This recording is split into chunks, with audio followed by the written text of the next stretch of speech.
Welcome to Big Blend Radio with your hosts, Lisa and Nancy, editors of BigBlendMagazine.com.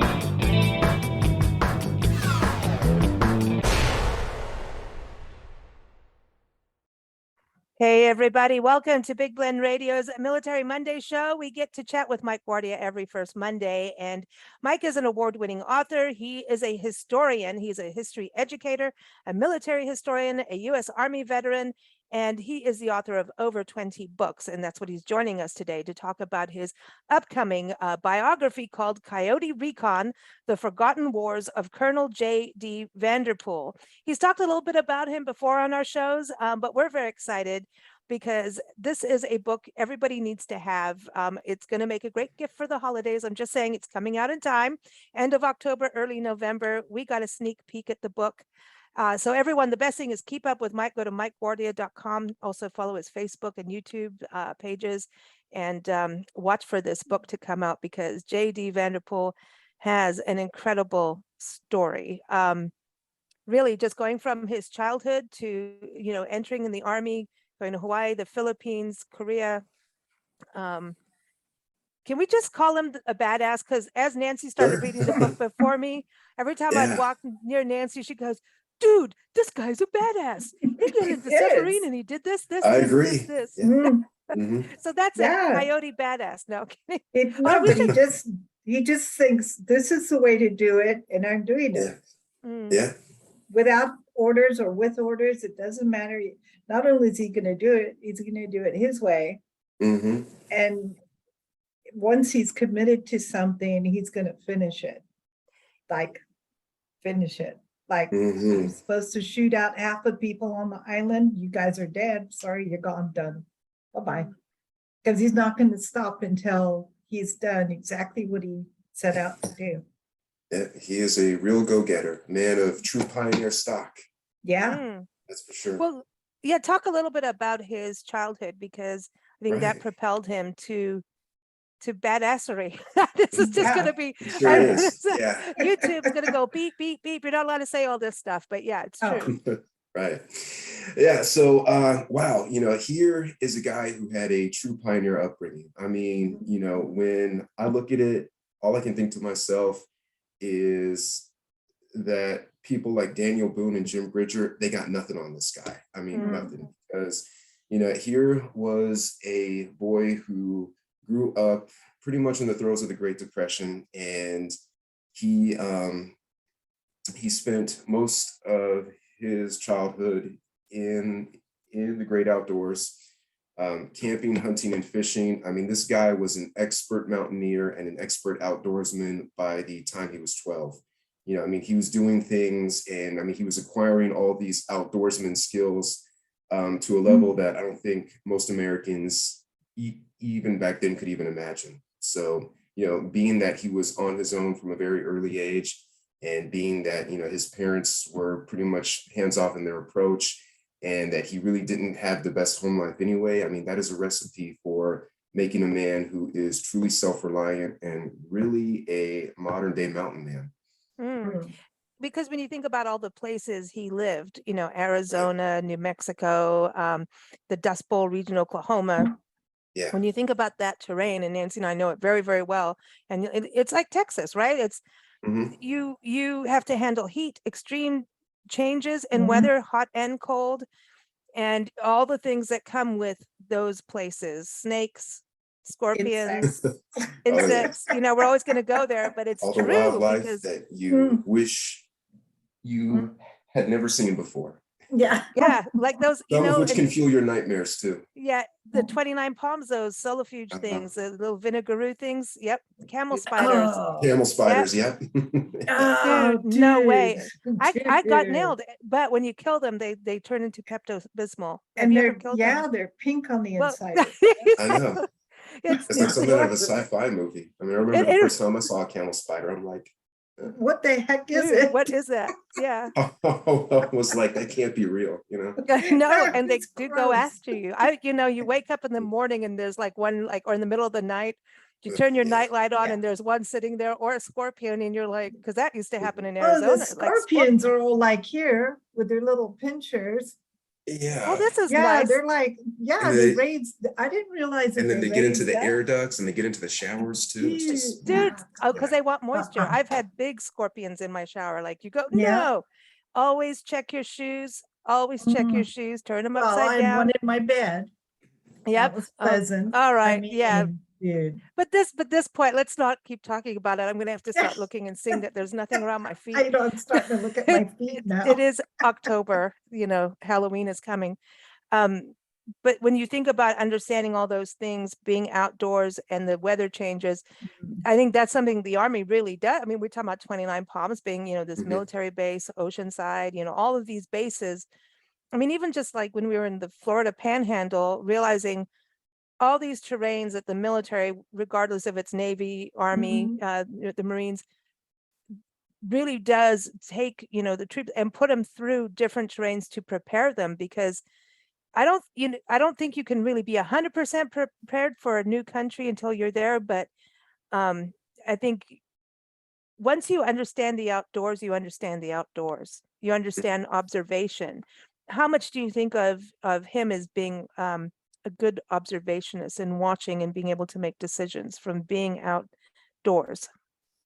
Well, I think that it really put him ahead of a lot of his peers because, when you're young and you still have a lot of plasticity in your mind and you are still very emotionally resilient at that point, I think if you learn those hard lessons at an early age, and if you develop a lot of those hard skill sets at an early age, it really helps you to be able to make those decisions. It gives you that intellectual ammunition. It gives you that mental flexibility, I guess, in order, to really prepare you for, how to act in those situations and how to be able to observe it with a critical eye and be able to detach a lot of the panicky emotions that I think would otherwise be associated with it.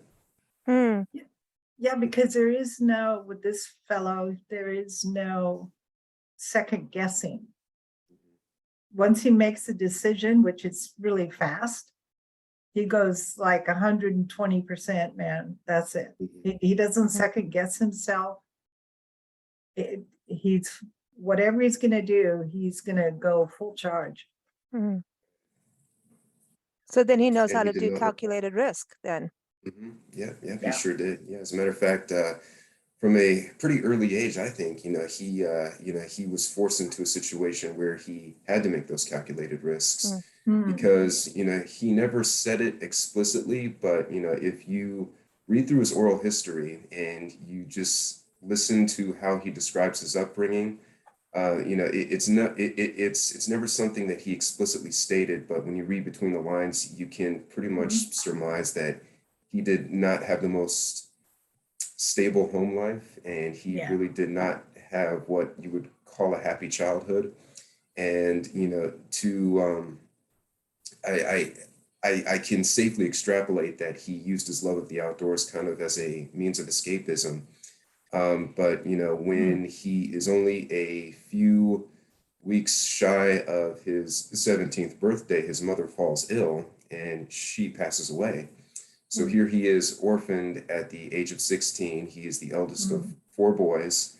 His parents had been divorced for a few years at this point, and he hadn't seen his dad in years. The father was completely estranged by this point.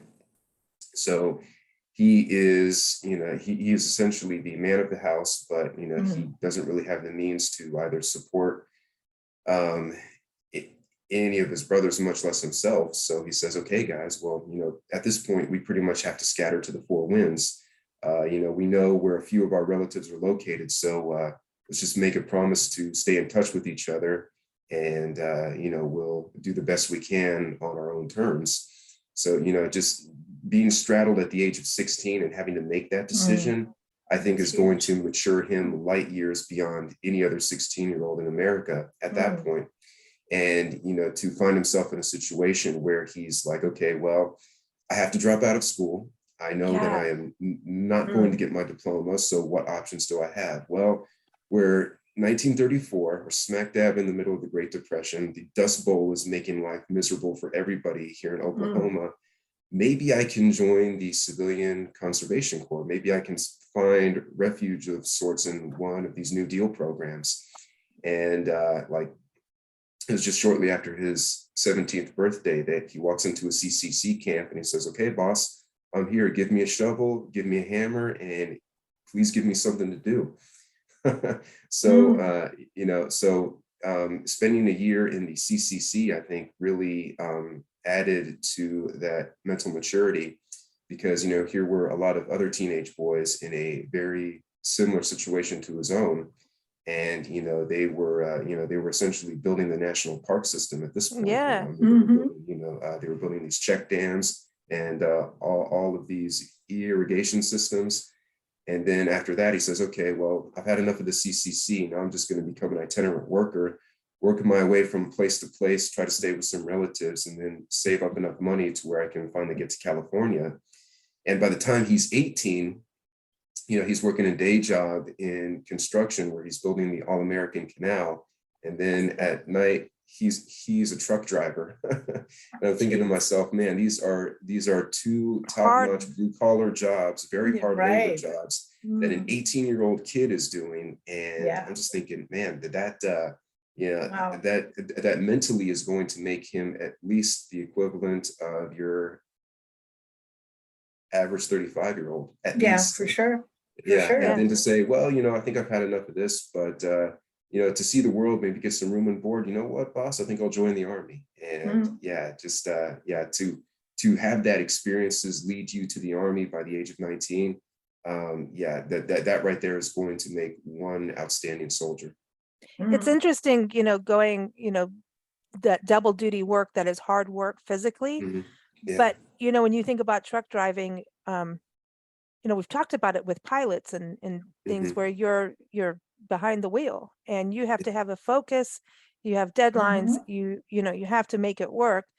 I think that's also part of his makeup, is that part of that observation and that drive that he has, literally, to be able to do that and do it double duty. That's a lot of work. So off he goes to the Army, but he had a choice to go to Hawaii or to go to the Philippines. And he's like, let's go to Hawaii and see some palm trees and see the ocean. And, but that's the same. And I mean, the Philippines have palm trees and they have palm trees and ocean, but he thought Hawaii was going to be more fun. Right. So I think from the perspective of a 19-year-old, he was telling himself, well, you know what? Both of these locations sound really good. And I can do one and then the other. As a matter of fact, I can make my way farther east. I can use Hawaii as a stepping stone to get to the Philippines, because I see these as two items that I really want to check off my bucket list. And if I can start in Hawaii, I can see what they're all about, and I can enjoy the leis, I can enjoy the hula skirts, I can see all of the images that popular culture has told me about Hawaii. And then after that, I can go over to the Philippines and I can see what they know. And, to a 19-year-old in 1936, I mean, I can totally see how that would be his thought process. And probably the furthest thing from anybody's mind at that point anyway, would be the possibility that within just a few years, the entire Pacific region would be set on fire and we would be at war with the Empire of Japan. Yeah, and he was there for Pearl Harbor. He sure was. And, oddly enough, he was not necessarily surprised when the war finally came. And he said something that I think was very profound. And it's something that I had never heard and I had never read anywhere before. But in the weeks and months leading up to Pearl Harbor, he was called in to a briefing theater with all of the other officers in the Hawaiian division at that point. And he said that it was General Walter Short who gave the brief. He said, look, guys, the writing is on the wall. We all know that that the Empire of Japan has been making trouble all throughout the Pacific. We saw very clearly what they did in Manchuria.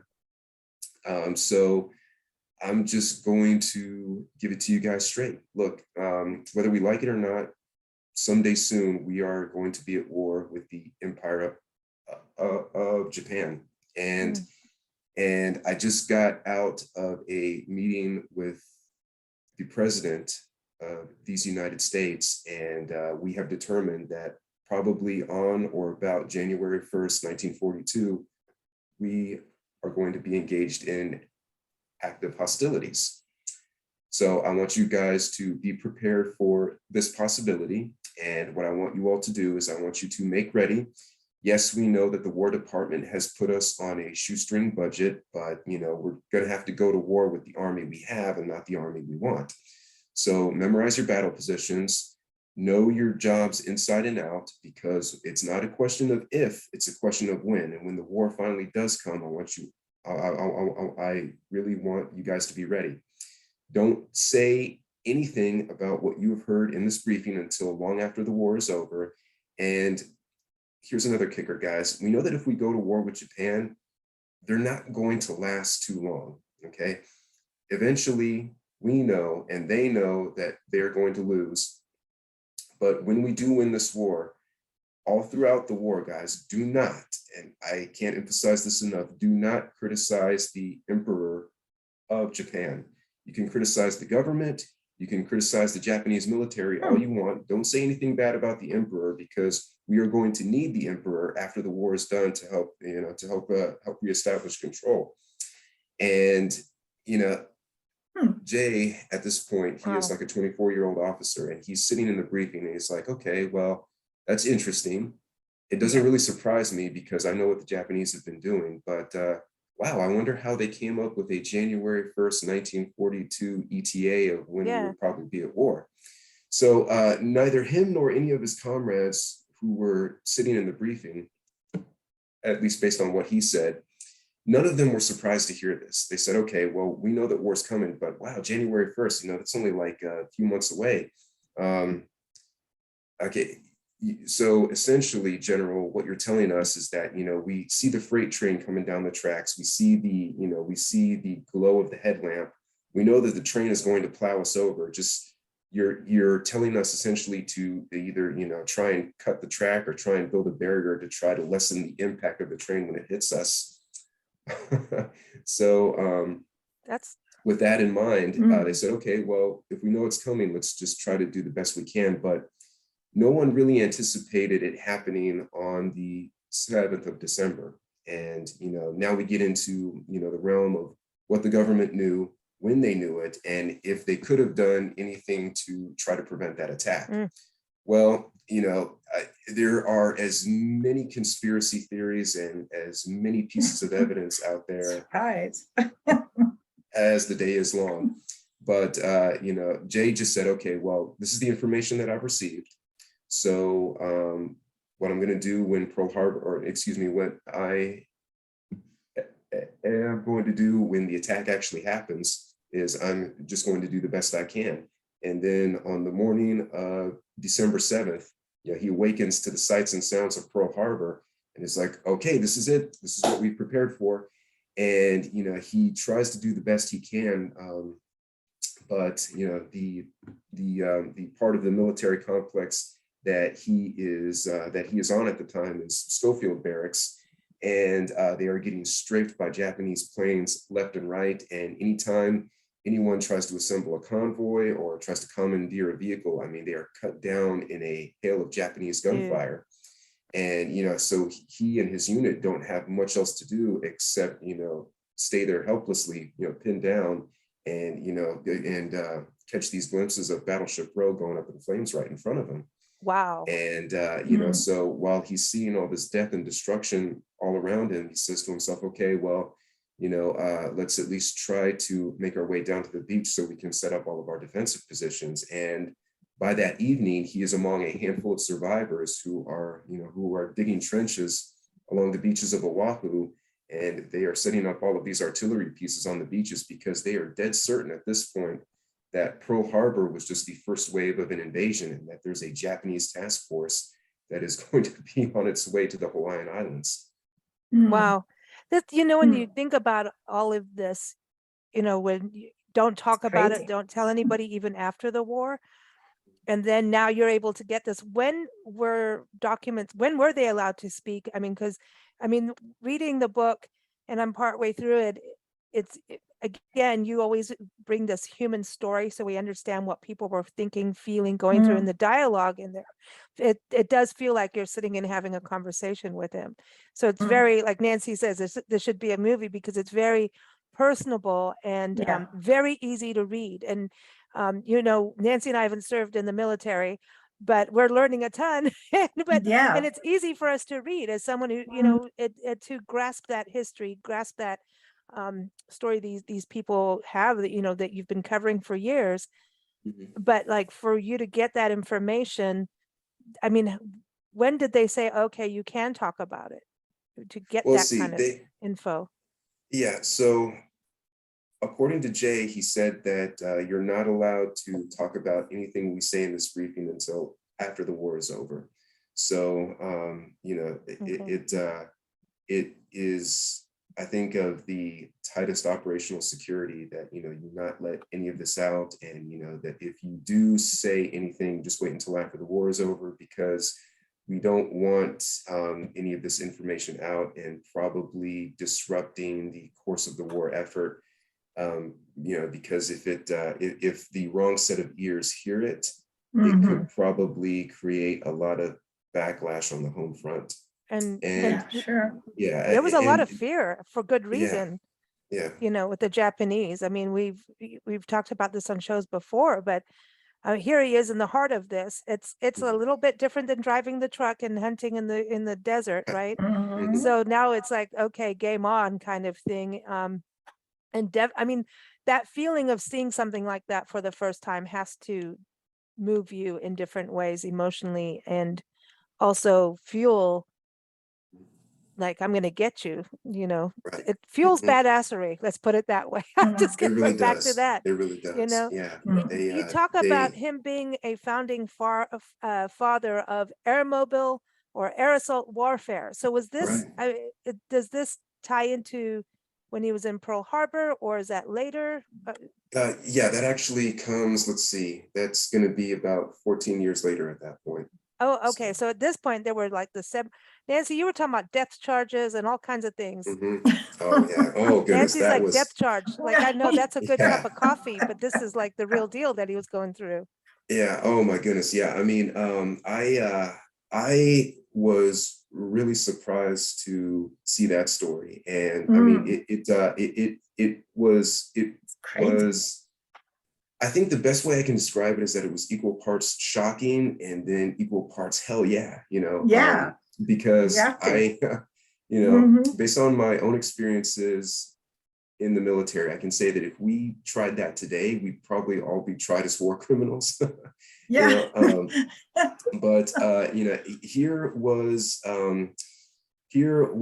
a point in time in the military, and I think in broader, in the broader terms of American society in general, that you do what you can to accomplish the job, and when you're in war, the ends are going to justify the means, and there's this innate understanding that war is not pretty and that it is not glorious, it's not poetic, and you have to do some dirty things sometimes, really for the sake of getting the job done, because your job is to win the war.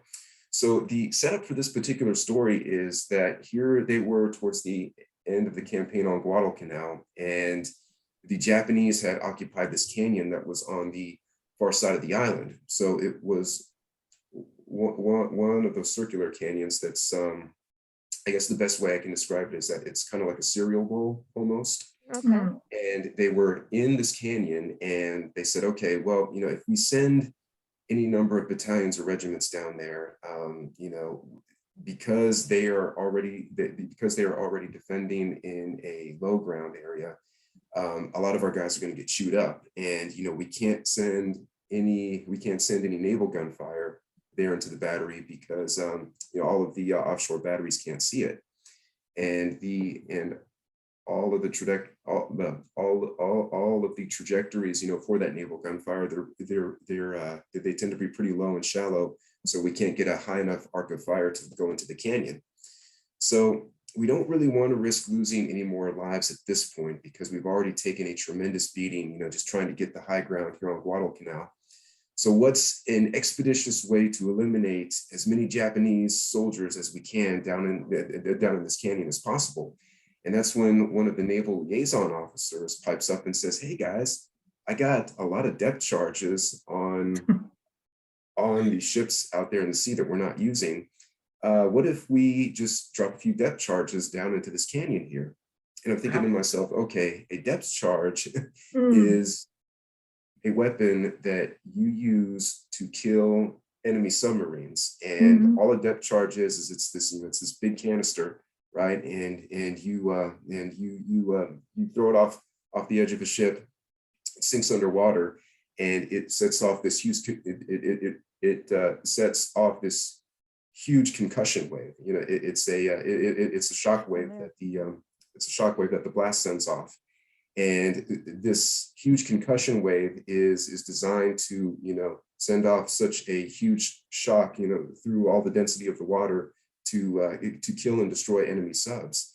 And if you're using that in the open air, just imagine what it is going to do to an enemy soldier. So yeah, I mean, it was nothing at all. They had no reservations doing it. He got on the radio and he said, hey, send a flight of planes overhead. We're going to drop some depth charges, things to kill enemy submarines, but we're going to use them to kill enemy troops. So, a whole flight of planes come overhead and they drop these depth charges.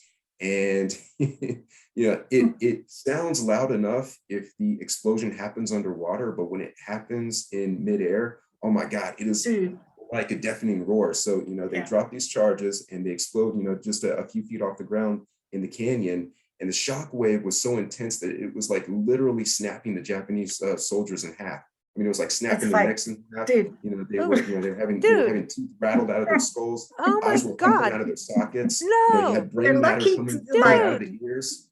It's like I expected the cliffs to start crumbling and come down. Yeah, I mean, it was that huge of a concussion wave that it was like literally snapping people in half and popping their eyes out of their sockets. No, and dude, Mike, we've gone from scorpions and vinegar your eyes falling to out. eyes popping and when out. the Americans came through the canyon, Dude. I mean, the only thing that Jake could say at that point was, "Oh my God, I had never seen anything more horrific in my life." I mean, it was like every gory slasher flick times 100. I mean, just like all these different body parts and innards, just like spread out everywhere. And I mean, people were like literally mangled. I mean, you had guys on the ground, their like neck was all contorted, and one Did you eye was see out photos this of way. this when you were doing the research?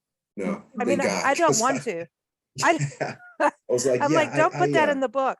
Don't put the pictures of that in the book, man. Yeah. So thank goodness I did not see any pictures of that. But so this is really, when you think about. But hey, when you gotta do stuff, you've got to do. And that's really, your theme with all these, heroes that you've been and leaders that they've always just gone, okay, the military hasn't supplied me with what I need. We're still going in, we're still going for it. And we're going to do it this way. Yeah. It's rogue, but what was the alternative? Lose and die? Yeah. See, so you really, I just feel like they're creative, but they were pushed into, a corner where it was that, or they're going to all be captured.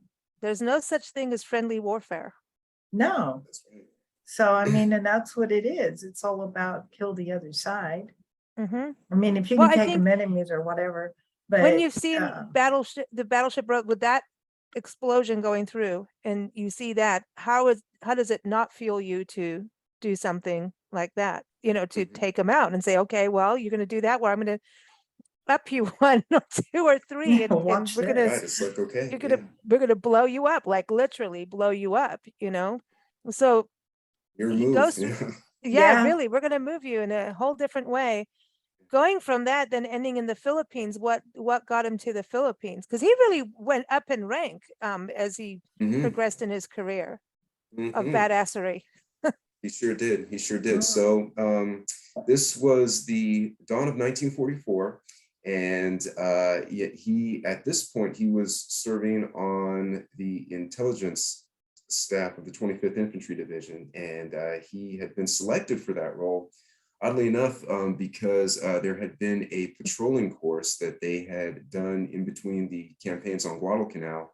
And, given that he had the rough and rural upbringing, he was already light years ahead of anyone else who was in the course. And, he actually became a student instructor in the course of that patrolling class that they were doing. And he said, okay, guys, yeah, here's what I learned when I was growing up in the wilderness, out in places like Arizona and Oklahoma. Here's how you build a lean-to. Here's how you can make a fire. Here is how you can make a fire, even if the ground surrounding you is wet. And, so all of his fellow students are soaking up this information. And towards the end of the course, there was a secret ballot that Vanderpool knew absolutely nothing about. This ballot would essentially select who was the most outstanding student of the course. And all of his classmates unanimously selected him as as the outstanding student. So that information made its way all the way up to the top of the division headquarters, and you had the G2, the guy who was in charge of intelligence, say, okay, you know what, this guy Vanderpool, I want him on my staff. I need somebody I need somebody with that type of a tactical mindset to help us plan all of these intelligence operations. And while he's there, he gets a call from the general headquarters of the Southwest Pacific area. That's the fancy name that they applied to MacArthur's headquarters. And he said, hey, I need some volunteers for a highly hazardous and a highly classified mission. I need someone who is a real go-getter. I need someone who knows how to operate in the wilderness. I know someone who is skilled in the arts of scouting, patrolling, and tracking. Basically, give me the best outdoorsman in your ranks that you can find. And Jay was actually the first point of contact to receive that communique. He's like, oh, hey, we got something here from GHQ up at MacArthur's digs. And you know what, this guy that they say that they're looking for, if I can, I would like to volunteer myself for this mission because it sounds like it's really right up my alley. And he got permission, of course, to do it. He gets briefed on it and he says, hey, I don't know exactly the details of this, so-called highly hazardous mission, but if you want a guy who can track and patrol like the best of them, I'm your guy. And, he finds out when he gets there that, okay, the secret mission is you are going to become a Johnny on the spot commando, and you are going to be placed with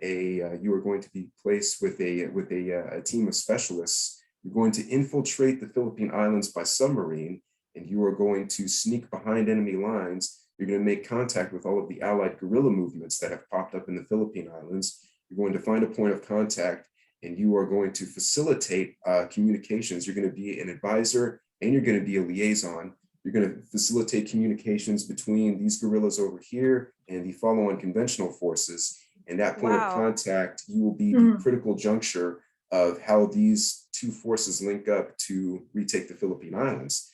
And he said, heck yeah, I'm in. That's crazy. So you've got the guerrilla. Yeah. So this is where it goes back to how you found out about him, right? Yeah, you exactly. heard about him, and then a Facebook fan, says, hello, you should be covering him. And you're like, yeah, because you were getting into that whole guerrilla warfare part, which, yeah, I mean, and it's the underdogs, really, right? The guerrillas, in a way. It's No, they're smart. I mean, they're resilient. They think out of the box. I think that's their biggest talent. It's okay, if we can't do it this way, let's do it that way. But the meeting of the two sides that's brilliant. You know what I mean? When you think about, okay, here's the conventional, because there's key elements to that. It's like when you look at music and you need to learn your scales and your chords and everything and your foundation, but then you've got rock and roll who says, hey, screw that. Shake but it up. actually, if you learn this part first, you can play rock and roll, and then you can really kick ass, so you have to have those two sides. And I think that's interesting. If you look at some of the war history, like Santa Anna, just lining the soldiers up and walking into bullets. I mean, when I read about that, I was like, well, that's the stupidest thing I ever heard. So all these guys, they know they're going to die. You stand in a big row and keep marching, and there's a row behind you and a row behind them.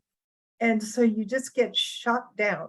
That's I just mean, pure execution style. yeah, what's the point? That's just stupid. So I look at the leaders and think, well, it's stupid. I agree. You look at the leader, he should have been the first one. He shouldn't have been on a horse at the back. He should have been the first guy in line.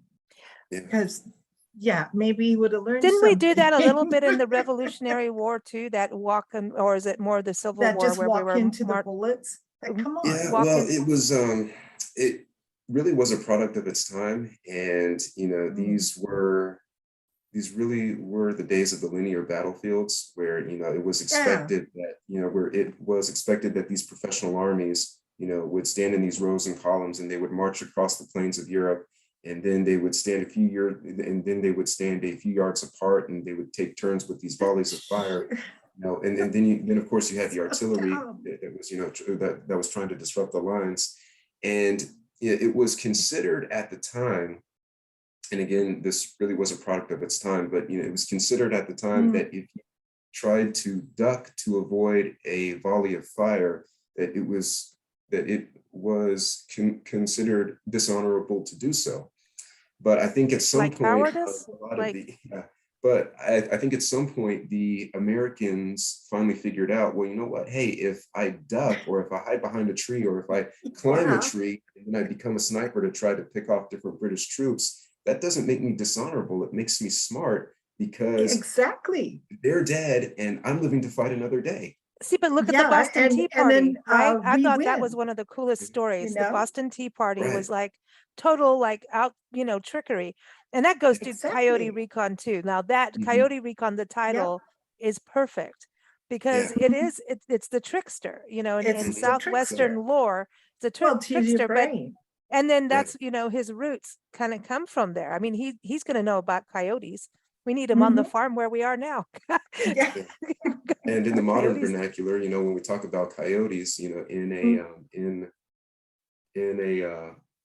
a metaphorical sense, it's like, okay, you have a coyote who is somebody who is smuggling people across international borders. And I'm thinking to myself, man, that is just exactly what Jay Vanderpool was doing. He was smuggling commandos behind enemy lines. He was smuggling guerrillas behind enemy lines, trying to coordinate all these operations. I'm like, yeah, he is a coyote in the military sense. Yep. A coyote who's working for the good guys. And see. Yeah. Wow. And I'm sure there's more than one. It's a good title, because it's exactly what he is. He's a coyote, and they're smart. So with Coyotes are everything really that you've smart. been doing on the History Channel, right? You were in the series, and then you were just on the History Channel again, right? Is that aired yet? Don't tell me we missed this. No. Let's see. So the second go around for me on the History Channel, that is going to be airing sometime in 2023. Okay. So I want to say May or June timeframe, but that is going to be a show that airs in the springs for all of our listeners and viewers out there. There is a new show coming out that's called Military Mysteries, and it will be premiering on the History Channel soon. And they ended up having me as a commentator for segments that are going to be spanning 7 episodes, I think. Oh, And, cool. it's going to be Awesome. It's going to be a show that addresses a lot of the a lot of the oddities that have happened within military operations throughout various points in history. And it promises to be a very good show. It captures the same vibe, I think, as the old unexplained mysteries. Yeah. From the 80s. Yeah. That's cool. That's cool. And so Cool. I was going to say, with your connections on the History Channel, I think, maybe ask them to do Coyote Recon as a movie Yeah. or a Oh, that would be documentary. Don't you That would think? be awesome. That would be awesome. Mm. Yeah. I could definitely see this as an HBO miniseries. Mhm. I really could. Yeah, Yeah. because I mean, he's got so many stories. I mean, it just. Mhm. I mean, he went. He was in this his whole life, right? The military, pretty much. Yeah, pretty much. Yeah, Pretty I mean, much. yeah, from the time he was 19, I think, until like just after his 40th birthday, Mm. 50th, yeah, So like 20 years, basically. Yeah, 30, yeah. 2021. Yeah, it's a long. That's Mhm. cool. Well, I love the story and I can't wait to Mhm. finish it. Everyone, this is coming out soon. So keep up with Mike at MikeGuardia.com, Facebook, YouTube, Instagram. You're on the Instagram. He's a grammar now. Yeah, And he's yeah, on Twitter. And he's got a finally. new podcast, the Retro Wave History. That is Yeah, fun. That is fun. So you do thanks. that every month? Every month, a new episode. Right on, right on. So keep Cool. up with him and Facebook, of course. And you've got to, who gave you the shout out to do this? And got to give him a shout out. Right, right.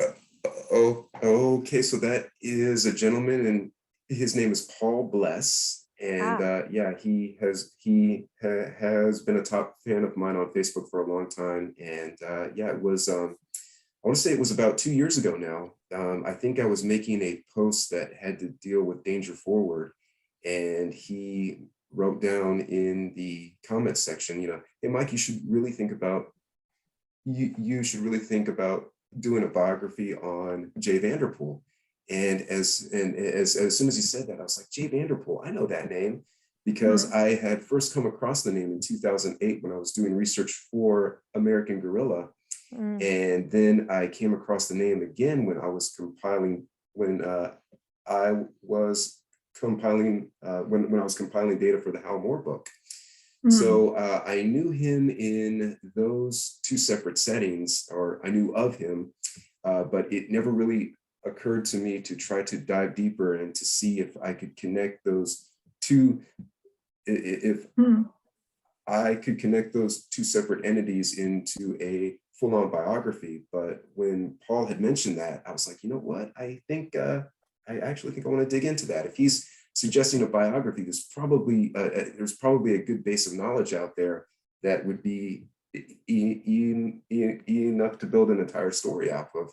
And then when I started diving into everything that he had done and just the incredible backstory that brought him to the military in the first place, I was like, oh my God, Paul, thank you. You just gave me an awesome idea for this new book that I want to write. And kind of a funny story on how I came up with the title Coyote Recon, because at first I wanted to really emphasize the reconnaissance aspect of his career and the things that he had done. But I wanted to call the book at first Ghost Recon because, to me that sounded, it sounded catchy, it sounded epic. And, I figured, okay, well, he was essentially a ghost and, he was moving in and out of the shadows. He was doing stuff behind enemy lines. Shapeshifter. But then, yeah, exactly, a shapeshifter of sorts. And then I found out that the title Ghost Recon was actually a registered trademark to a company called Ubisoft, because they had produced the video game series Ghost Recon as part of the Tom Clancy universe. So I'm like, oh, drat, man, I can't use that now. What else am I going to do? And at first I was racking my brain. I was like mildly heartbroken that this title that I really wanted to use, I couldn't use. And I just said, okay, well, I want to keep Recon in the title. Well, is there another prefix that I can put to that? Is there maybe a predatory animal of sorts that I can use? So I no joke, just went on to Google and I typed, okay, list of predatory animals, just to see what I could come up with. And it populated an entire list and I started scrolling down. I was like, bear, no, lion, no, tiger, hyena, really? Snake, and then snake recon. Camel spider. Yeah. Coyote. Right. Coyote. And then it got to coyote, and I'm like, oh man, that's it. Yeah, because of the It's trafficking perfect. over the borders too. And but Well, I and like because they're so smart.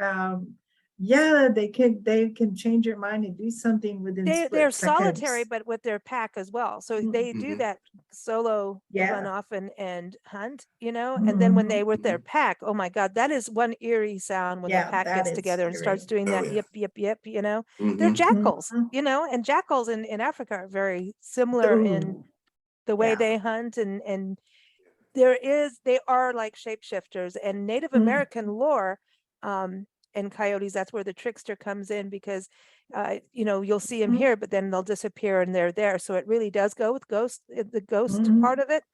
And Mhm. shapeshifting is just so huge in that legend and beliefs and stories passed down. And it ties in with Oklahoma when you think about his roots, and Oklahoma and the desert Southwest. So yeah, it's a perfect title. And Yeah. congratulations, another book. It's off and Thank getting you. run out there to be printed and shipped out to everybody. So end of October, November. Watch out for it on Amazon. Just type in Mike Guardia. When you see it pop up there, you can pre-order as well. And how many books now? Is it 23, 20, 23, 24? Apparently I can't count. 26. Actually, this is an even 24, so I am right at 2 dozen. Oh, wow, 2 dozen. That's it. Mhm. See, and here we are on a chicken farm, and they do 2 dozen eggs a week. Okay. I'm just kidding. All right. So everyone, MikeGuardia.com. Of course, keep up with us at BigBlendRadio.com. Thank you so much, Mike. Thank you, ladies. Always a pleasure to be on the show.